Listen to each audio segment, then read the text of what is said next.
Good morning, students. In previous lecture, we completed the explanation of this chapter.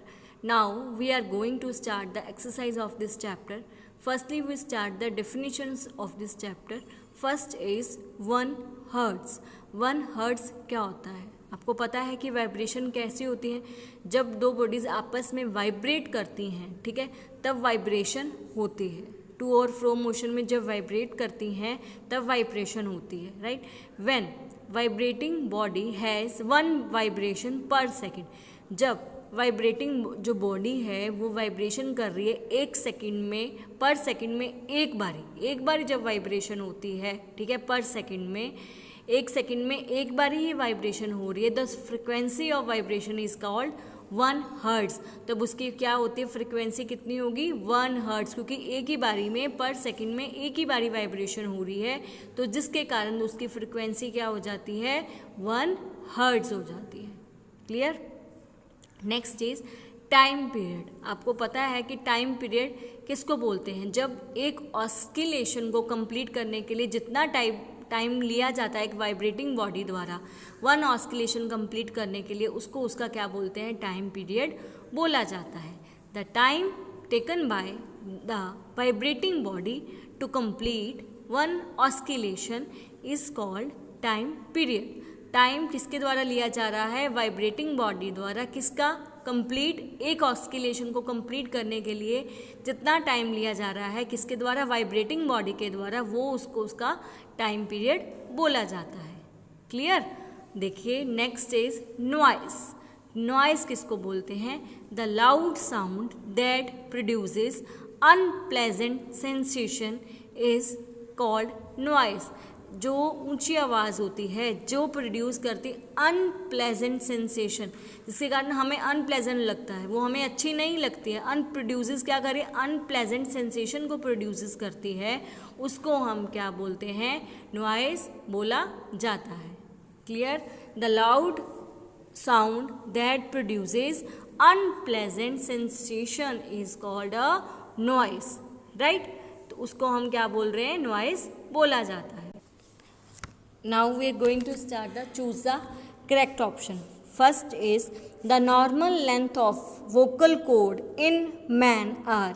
vocal cord जो होता है man में, उनकी length कितनी होती है, मैंने आपको बताया था कितनी नॉर्मल लेंथ होती है मैन के वोकल कॉर्ड में. वुमेन के नहीं, वुमेन में तो 15 mm होती है, लेस देन 5 होती है किससे, मैन के वोकल कॉर्ड से. पर मैन में जो वोकल कॉर्ड की लेंथ है वो कितनी होती है, देखिए 10 mm, 20 mm, 5 mm या 2 mm. कितनी होती है वोकल कॉर्ड में, मैन के वोकल कॉर्ड की लेंथ, मैन के वोकल कॉर्ड की लेंथ हमेशा 20 mm होती है, राइट. Answer is 20 mm.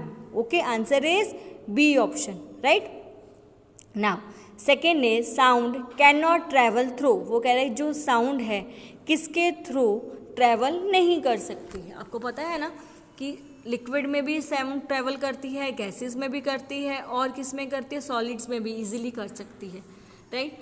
पर किस चीज़ में जो साउंड है, कहाँ पे साउंड ट्रैवल नहीं कर सकती है, मैंने आपको बताया था जहाँ वैक्यूम होता है, जहाँ पे ना एयर है, ठीक है, ना सॉलिड्स भी हो, पर वो बहुत दूर दूर होते हैं, जिसके कारण वहाँ पे साउंड क्या है, ट्रैवल नहीं कर सकती है. साउंड को भी एक मीडियम चाहिए, जैसे हमें मीडियम चाहिए, साउंड को भी एक ट्रैवल करने का मीडियम चाहिए. उसके पास ट्रैवल करने का मीडियम ही नहीं होगा तो वो ट्रैवल नहीं कर पाए, क्योंकि वैक्यूम में एयर प्रेजेंट नहीं होती है. इसलिए जो कहाँ पे ट्रैवल नहीं कर सकती, थ्रो वैक्यूम के थ्रू जो साउंड है ट्रैवल नहीं कर सकती. Answer is D option, vacuum. Okay. Now next third is in which of the following media does sound travel fastest.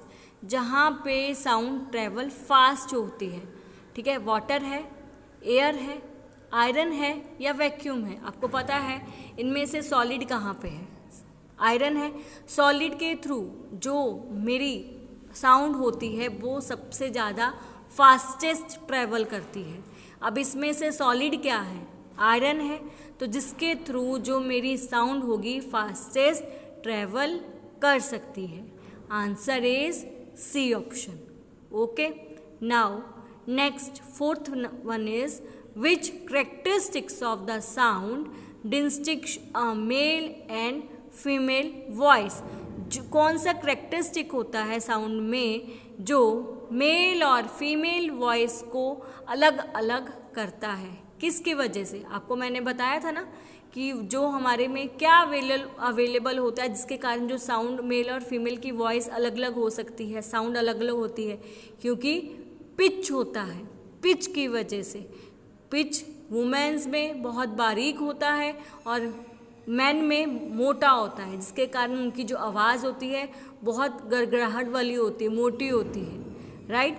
तो उसमें क्या होती है? पिच की वजह से। Answer is B option, pitch.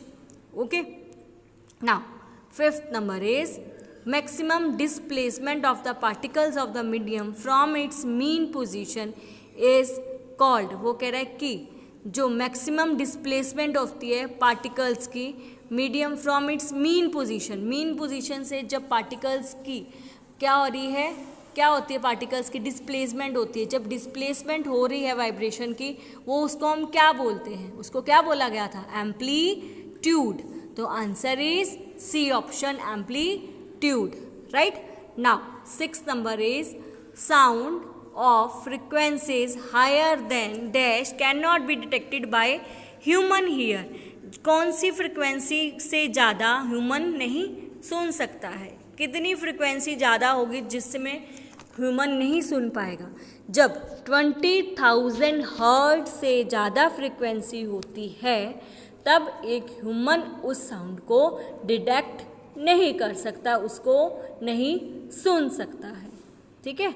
Human ears द्वारा जो भी साउंड 20,000 हर्ट्ज से ज़्यादा होगी या 19 हर्ट्ज से कम 20 हर्ट्ज से कम होगी, वो साउंड को वो ह्यूमन नहीं सुन सकते। ह्यूमन के ईयर उस साउंड को डिटेक्ट नहीं कर सकते। 20,000 से ज़्यादा और 20 हर्ट्ज से कम साउंड को ह्यूमन के ईयर डिटेक्ट नहीं कर सकते हैं। Okay, now seventh, the number of vibration per unit time of vibrating body is called. उसको आप क्या बोलते हैं? Number of vibration per unit time of vibrating body is called. क्या कहा जाता है? फ्रिक्वेंसी बोलते हैं ना आप। जब नंबर ऑफ एक पर यूनिट में कितने वाइब्रेशन हो रही हैं, नंबर ऑफ वाइब्रेशंस हो रहे हैं किसके? वाइब्रेटिंग बॉडी के, उसको हम क्या बोलते हैं? फ्रीक्वेंसी बोला जाता है। Answer is C option, right. Time required, 8 number is time required to complete one oscillation is called. जो टाइम चाहिए होता है वन ऑस्किलेशन कंप्लीट करने के लिए, उसको क्या बोलते हैं? आपको बोला था ना, जब वन ऑस्किलेशन कंप्लीट करने के लिए जितना टाइम चाहिए है, जितना टाइम रिक्वायर्ड है, उसको हम उसका क्या बोलते हैं? टाइम पीरियड बोला जाता है। Answer is C option, time period, right. Now 9 number is violin, guitar and veena, ये सारे इंस्ट्रूमेंट्स हैं, म्यूजिकल इंस्ट्रूमेंट्स हैं, are the example of dash musical instrument. वो कह रहा है कि इसमें से कौन कौन से जो इंस्ट्रूमेंट के एग्जाम्पल हैं, वो कौन से इंस्ट्रूमेंट, कौन से म्यूज़िकल इंस्ट्रूमेंट के एग्जाम्पल हैं? आपको पता है कि जो वायलिन है, गिटार है या वीणा है, इसमें एक स्ट्रिंग जैसा होता है, इसमें एक तार जैसा होता है। तो ये किसके एग्जाम्पल्स हैं? ये एक स्ट्रिंग म्यूज़िकल इंस्ट्रूमेंट के एग्जाम्पल्स हैं, right. My answer is A option, string, right.